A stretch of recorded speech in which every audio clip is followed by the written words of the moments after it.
Hi, my name is Daniela from Langmaster Learning System. Today, let's practice listening through a very well-known story about Harry Potter and the Prisoner of Azkaban. I believe you will enjoy this very much. So, let's start.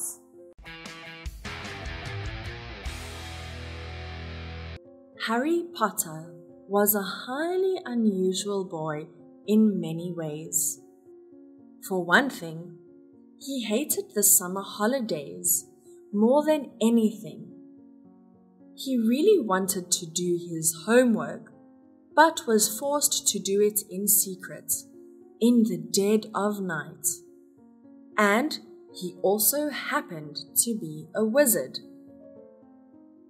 It was nearly midnight, and he was laying on his stomach in bed, the blankets drawn right over his head like a tent, a flashlight in one hand, and a large leather-bound book, A History of Magic by Bathilda Bagshot. Harry moved the tip of his eagle-feathered quill down the page. He looked for something that would help him finish his essay. Which burning in the 14th century was completely pointless. Discuss. The quill paused at this paragraph. Harry pushed his round glasses up the bridge of his nose and moved his flashlight closer to the book and read. Non-magic people, more commonly known as muggles, were particularly afraid of magic in medieval times, but not very good at recognizing it. On the rare occasion that they did catch a real witch or wizard, burning had no effect whatsoever. The witch or wizard would perform a basic flame-freezing charm and then pretend to shriek with pain while enjoying a comfortable sensation. Indeed, Gwendolyn the Weird enjoyed being burnt so much that she allowed herself to be caught no less than 47 times in various disguises.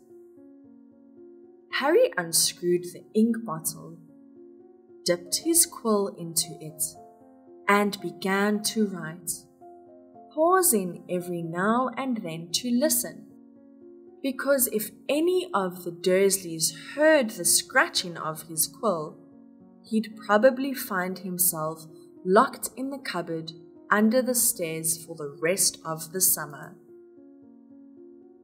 Harry lived with a family.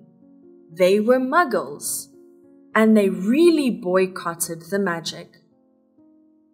Harry was particularly keen to avoid trouble with his aunt and uncle at the moment, as they were already in an especially bad mood with him, all because he'd received a telephone call from a fellow wizard from the magic school.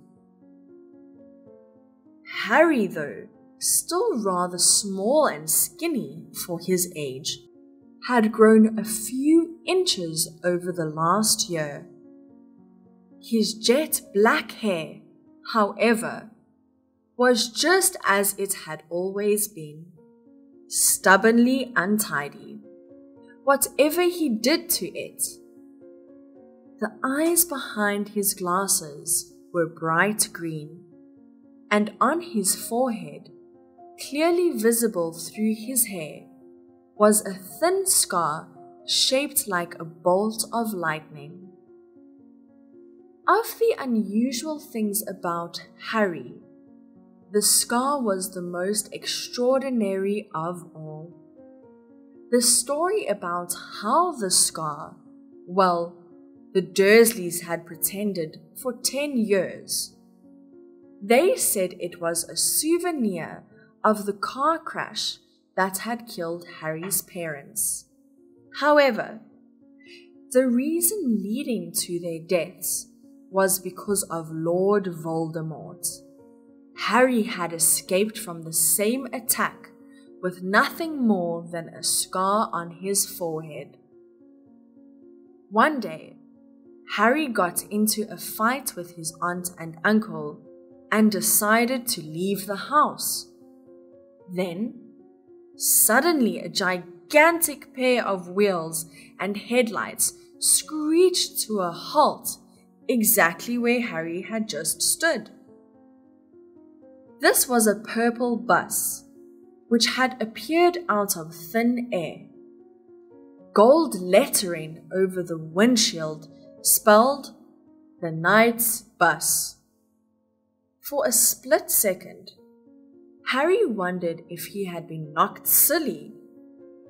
Then a man showed up. "Welcome to the night bus, emergency transport for the stranded witch or wizard. Just stick out your wand hand, step on board, and we can take you anywhere you want to go. My name is Stan Schnumpkin." The conductor stopped abruptly.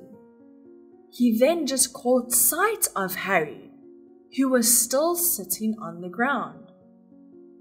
"What were you doing down there?" said Stan, dropping his probe.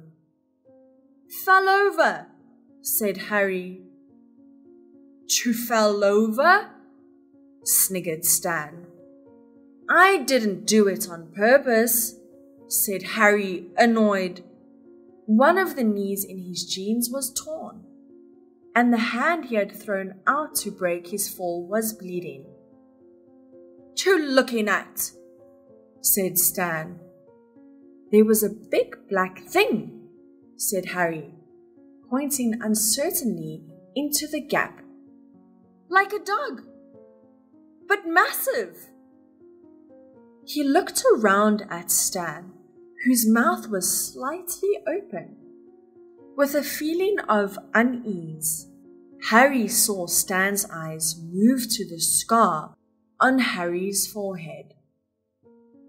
"Was that on your head?" said Stan abruptly. "Nothing," said Harry quickly, flattening his hair over the scar. "What's your name?" Stan persisted. "Neville Longbottom," said Harry, saying the very first name that came into his head. So this bus," he went on quickly, hoping to distract Stan. "Did you say it goes anywhere?" "Yep," said Stan proudly. "Anywhere you like. Long, it's on land. Can't do nothing underwater," he said. Harry rummaged once more in his trunk, extracted his money bag, and shoved some into Stan's hand. The bus started running. While reading the newspaper, Harry saw a sunken-faced man with long, matted hair blinked slowly at Harry from the front page. He looked strangely familiar. "That man!" Harry said, forgetting his troubles for a moment. "He was on the Muggle News." Stanley turned to the front page and chuckled. "Sirius Black," he said, nodding. "Of course he was on the Muggle News. Neville, where have you been?" He gave a superior sort of chuckle at the blank look on Harry. "You ought to read the newspaper more, Neville." Harry held up the paper to the candlelight and read, "Sirius Black, possibly the most infamous prisoner ever to be taken to the Azkaban fortress, is still eluding capture. The Ministry of Magic confirmed today. We are doing all we can to recapture Black," said the Minister of Magic, Cornelius Fudge. "And We beg the magical community to remain calm. Stan said, Black is mad. He is a danger to anyone. While Muggles have been told that Black is carrying a gun, a kind of metal wand that Muggles use to kill each other, the magical community lives in fear of a masquerade like that of 12 years ago, when Black murdered 13 people with a single curse. Harry looked into the shadow eyes of Sirius Black, the only part of the sunken face that seemed alive. Harry had never met a vampire, but had seen pictures of them in his defense against the dark arts classes, and Black, with his waxy white skin, looked just like one. Scary looking thing, innit? Said Stan, who had been watching Harry read. He murdered 13 people? Said Harry, handing the page back to Stan. With one curse? Yep, said Stan, in front of witnesses and all, broad daylight. Black was a big supporter of, he said. What? Voldemort? Said Harry without thinking. Yeah, said Stan, still rubbing his chest. Yeah, that's right. Very close to, And this is the end of the first chapter. Have you enjoyed listening to the story? If you want to hear more stories, please share it with me by leaving some comments in the comment box below and some suggestions. Please remember to like, share, and subscribe to our channel. See you next time. Goodbye.